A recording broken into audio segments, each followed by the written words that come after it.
And it was such a stark, dramatic difference between the way that body was and what was happening to that body and this place I was, this utter peace. As I moved closer to the light, I was kept being surrounded and filled with this love of like, I can't describe it except when you haven't seen your parents in a long time. If you've been away from your family and when you first see your mom and your dad, that feeling when you're a small kid, that feeling that you get. I knew I was safe, I knew everything was peaceful, and I knew it was right. As I came into the tunnel, came through the tunnel, I came into a place much like walking out of a dark room into a bright room, as if my eyes were trying to adjust to this brilliant light. The contrast between the brilliant light of the lightning bolt and the brilliant light that was in the tunnel was another thing that was quite dramatic. Because this light was so brilliant and so bright, it passed through me, it permeated me. It and I became one. For years now, we've been using the expression of seeing the light at the end of the tunnel. And I wonder whether it was started, perhaps, by people who had near-death experiences many years ago. In fact, I've been shown some paintings of just this scene that were done several hundred years ago. In the 15th century, the Dutch painter Hieronymus Bosch even painted this theme in his painting Ascent of the Blessed. In the foreground and the bottom of the painting, we see people who are dying, and as they are dying, they're surrounded by spiritual beings who attempt to turn their attention upwards. Above them, there's a tunnel which goes off into the distance, and at the end of the tunnel is a very bright light. As these people go through the tunnel, they kneel reverently into the light. So we know then that these experiences have existed among human beings from time immemorial. In this light, they often tell us that they see relatives or friends of theirs who have already died, who seem to be there to meet them and to greet them and to help them through this transition. Particularly very great thing happened with me. It was that I saw my parents, my real parents, and I understood that they were killed. And they were killed by KGB in Moscow, and I was happy of this. It sounds very ridiculous, but you know, I was happy because I was thought that I was abandoned by them. And I'd lost a girlfriend in the polio epidemic in the 30s. I think it was 38, but I'm not positive of that date. And she assured me that everything was fine and she was happy. And I also saw my grandparents coming to meet me. I had never known my grandfathers. They had both passed away before I was born. But I did know my grandmothers and my mother also. And as I'm there, this baby appears to me. And he says, "Hi, I'm your brother." And I said, "I don't have a brother."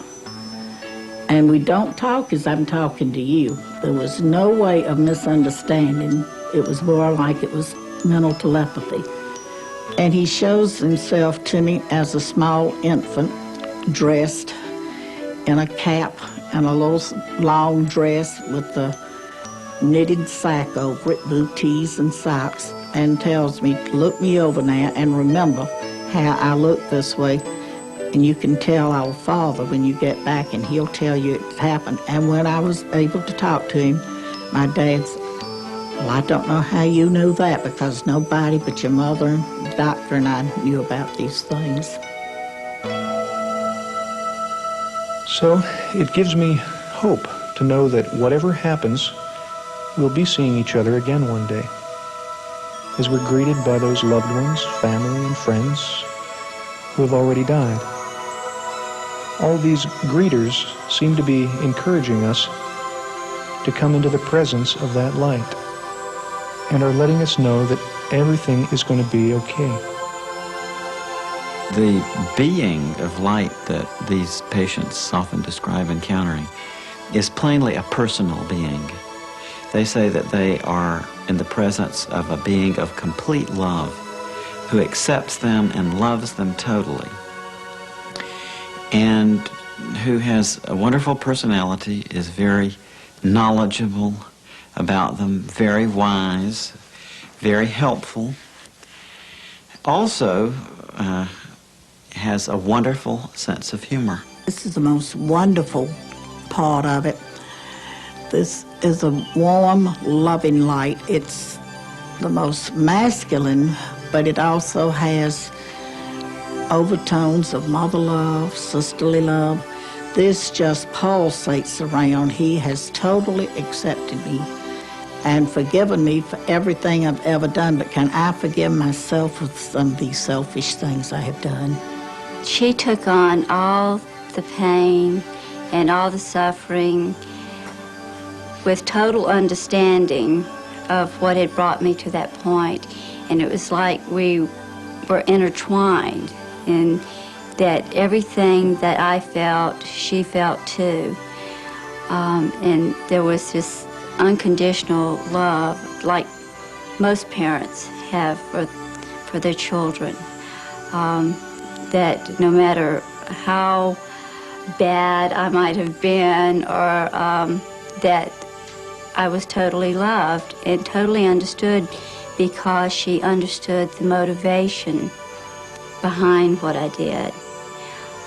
There was this togetherness, this empathy that she had for me, and just wonderful love. And sitting there wondering what to do next, when suddenly that room became flooded with light. And then three things happened simultaneously just like that. Something deep inside of the spiritual being sitting on the side of the bed looking at the corpse lying in the bed was told to stand up. You're in the presence of the Son of God. Out of that light stepped the most amazing being I have ever been in the presence of, the most powerfully built male I have ever seen. To my right, I saw a being coming toward me. In those days, I had never heard of the death experience or ever had it described to me, so I had no idea how to relate to it. Since then, I've heard people describe it as God or Jesus or Moses or lots of different names, a great angel. I believe that this being of light was my higher self, the greater part of me, looking at the part of me that just experienced this life. As this being, because this being, I was so comfortable with this being and so assured that only if someone knew themselves and knew the love of God in them, then they could have that same relationship with themselves. And it was as if this being had come to be with me. And now, once being in the presence of a being who knows everything about you, to know that he totally accepts you and totally loves you, I never wanted to leave this being again under any circumstance. Yeah, this is one of the most interesting parts of the near-death experience to me. These patients will tell us that in the closing moments of their life, often in the presence of this being of love who is with them, that they see a panorama before them which consists of every single thing that they've ever done in their lives, from the moment of their birth right through the time of their close call with death. And they say that they see it all simultaneously, not with the events in temporal sequence, but rather all display there at once in a way that they find very difficult to describe. As those hospital walls virtually disappeared, and I saw every minute detail of my life, seeing my own cesarean section birth through the 20 years that I had lived, because I was only 20 at the time. With the light, there is this panoramic view of my life. It starts with birth. It continues right on to where we are at this point. All at the same time, I am part of the view, as well as watching it. I am actually doing these things. I guess it's a speeded up version of a camera that just runs double time or something.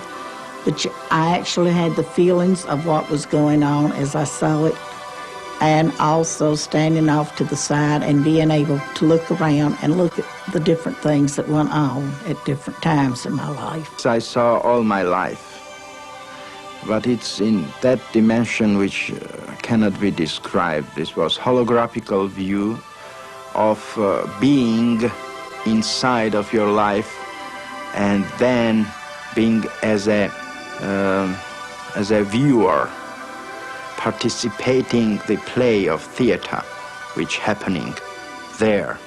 But it is you, and you know that you are this. At Disney World, they have this Kodak ride where you sit in this seat and you go, there's this movie that surrounds you, and it makes you feel like you're a part of the action, and you can even get butterflies when there's a big drop or something. So the